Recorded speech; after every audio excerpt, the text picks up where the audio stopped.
Cupinchas, há muito e muito tempo, no Japão antigo, mais precisamente na província de Miyagi,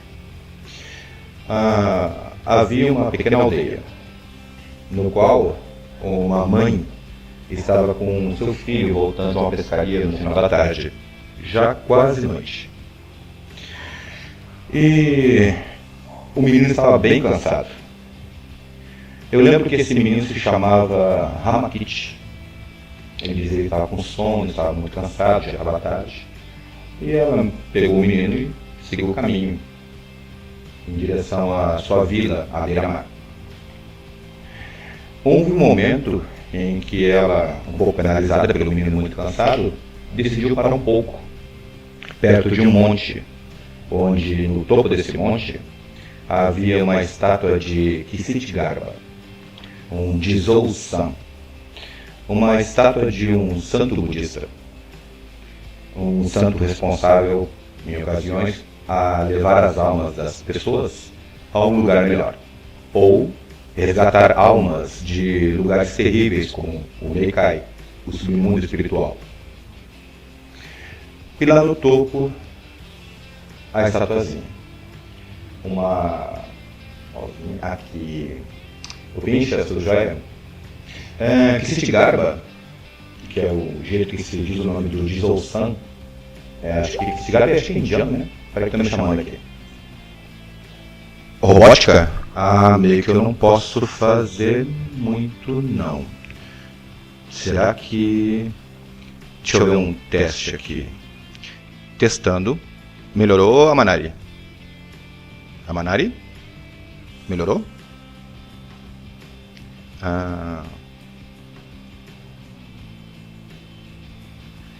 O YouTube melhorou. O YouTube não notificou. Tudo bem. Ok. Tá aqui. Continuar. Vamos continuar com a lentinha, porque depois ela vai ficar gravada aqui. Pois bem, houve um momento que ela, observando aquela estatuazinha, ela pressentiu uma presença.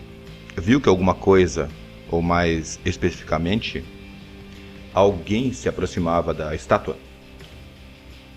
E ela até ficou apreensiva, porque a imagem que se aproximou, que inicialmente ela achou que fosse uma pessoa, era um pouco gasosa, um pouco transparente.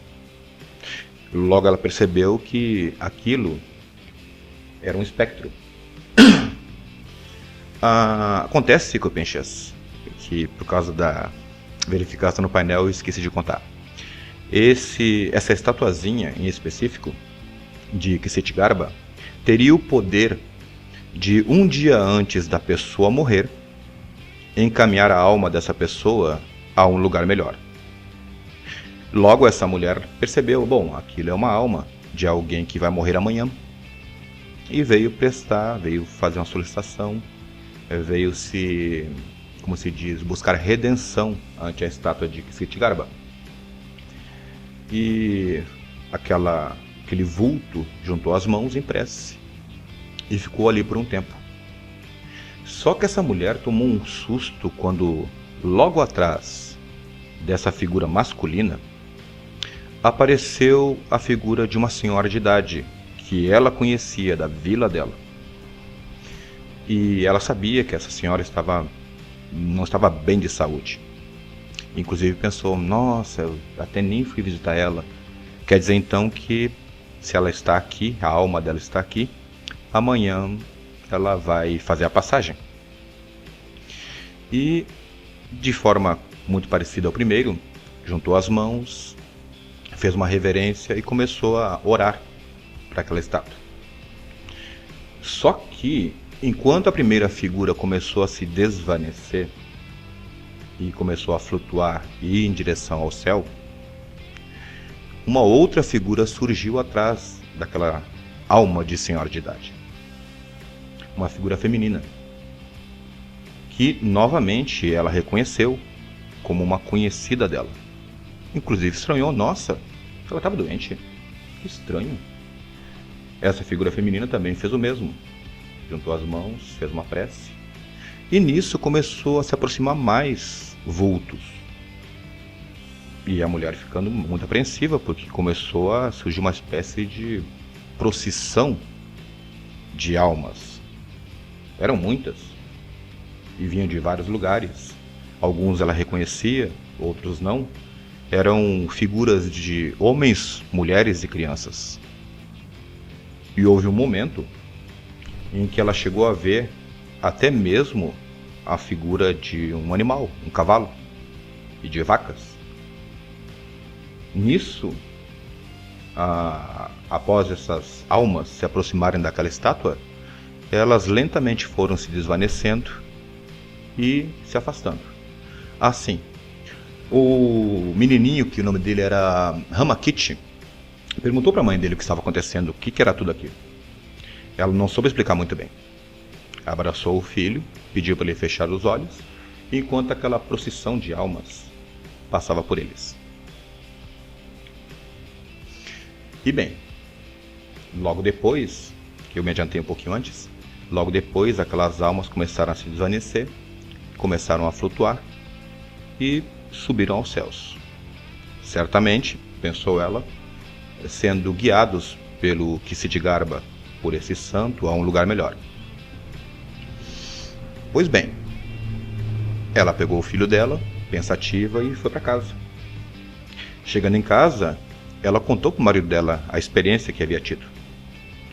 E nisso o marido dela riu, não acreditando, inclusive perguntando se ela havia sido beliscada, se ela havia sido enganada por uma raposa, já que nesse tempo raposas eram tidas como uma espécie de feiticeiro.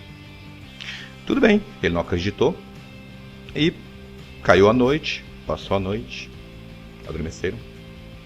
Só que no outro dia, Copenchas, era o dia em que a maré daquela praia se afastava. Uma vez ao ano ocorria esse fenômeno. A maré baixava muitíssimo, ia mar adentro, deixando o leito do rio, o leito do mar praticamente seco. E as pessoas daquela vila aproveitam uma vez por ano para pegar algas marinhas e frutos do mar. E todos estavam lá contentes, pegando algas. E, inclusive, os mais velhos da vila disseram que em 10 anos nunca haviam pegado tantos frutos do mar como dessa vez. Só que essa mulher estava apreensiva, ainda estava encucada com o que havia avistado na noite anterior. Bom, e coleta vai, coleta vem. Um certo momento o ar mudou. Houve um silêncio, nem os passarinhos mais piavam. E aquelas pessoas perceberam que aquela hora do dia a maré já deveria ter subido, mas não subiu. Houve um momento em que alguém olhou para o mar, lá no fundo, e viu o que é um terror no Japão. E logo alguém gritou: tsunami, tsunami, maremoto, maremoto.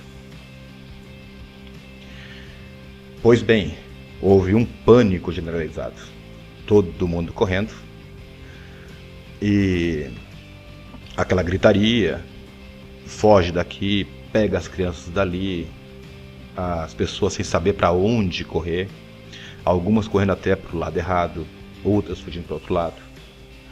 Só que a família daquela mulher com seu filho, eles conseguiram escapar e subiram no alto de uma montanha ali perto. O marido, a mulher e a criança. E lá do alto, eles viram como uma onda gigantesca crescia e se aproximava cada vez mais. E eles viram que muitas pessoas não conseguiram escapar.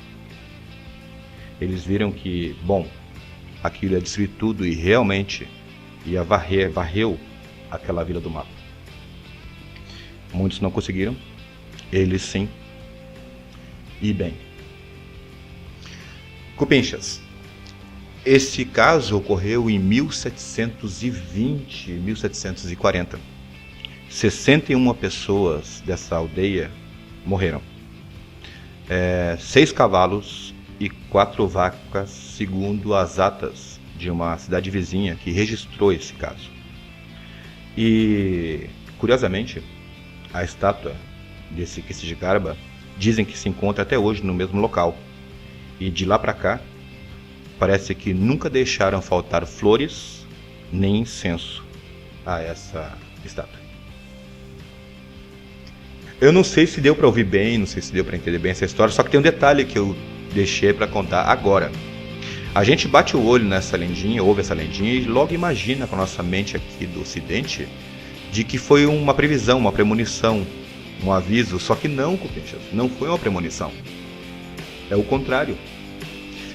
O ponto central dessa lenda aqui, que basicamente é baseado no caso real, não é a previsão, não é avisar essa mulher e essa família para se salvarem, mas sim dar o alento de que aquelas 61 pessoas que morreriam no outro dia já estavam salvas.